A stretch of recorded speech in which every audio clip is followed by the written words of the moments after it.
Tagap po natin ang report po sa labas ng Impida kung sa palaban na Mayor Kat Rojas ng Paniki, Tarlac.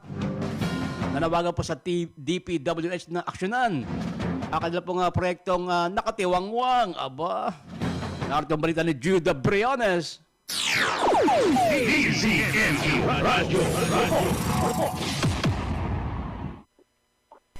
Nananawagan si Mayor Kat Rojas sa bayan ng Paniki, Tarlac sa District Engineer ng DPWH na nakakasakop sa naturang bayan na aksyonan ang kanilang proyekto na drainage canal na nagdulot ng problema sa mga apektadong barangay.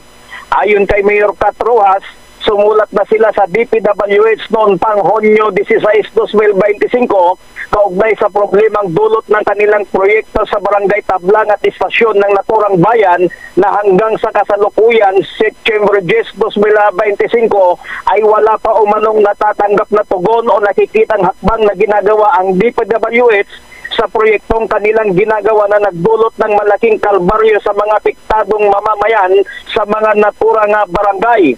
Ang naturang proyekto na ginagawa ng DPWH ay bigla na lamang iniwan at nakatiwangwang na siyang nagbigay ng hindi magandang epekto sa komunidad na nagdulot ng pangamba at abala sa mga mamamayan sa mga naturang barangay, pati na ang mga motorista na dumadaan sa naturang lugar.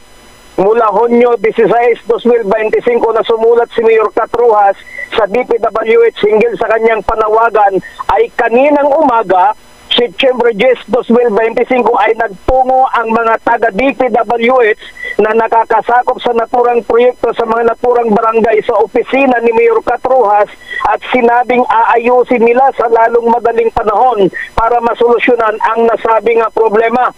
Ayon din sa nakalap na impormasyon ng Target on Air sa mga ibang bahagi ng drainage canal na ginagawa ng DPWH ay maaari o posible umanong matatagalan ng kaunti dahil may ilang problema katulad na sa mga right of way. Kaya nagpapasalamat naman si Mayor Kat Rojas dahil inaksyonan ng DPWH ang kanyang panawagan para mabigyan ng solusyon ang problemang dulot ng naantala at nakatiwangwang nilang proyekto. Umaasa si Mayor Kat Rojas na tuto pa rin ng naturang ahensya ang kanilang binitawang pangako na sa lalong madaling panahon ay aayusin nila ang mga naturang proyekto para hindi na magbigay ng pangambat abala sa mga residenteng apektado sa mga naturang proyekto. Mula dito sa bayan ng Paniki, Tarlac, Jude Briones nagulat para sa Target on Air sa DZME 1530 ang Radyo TV.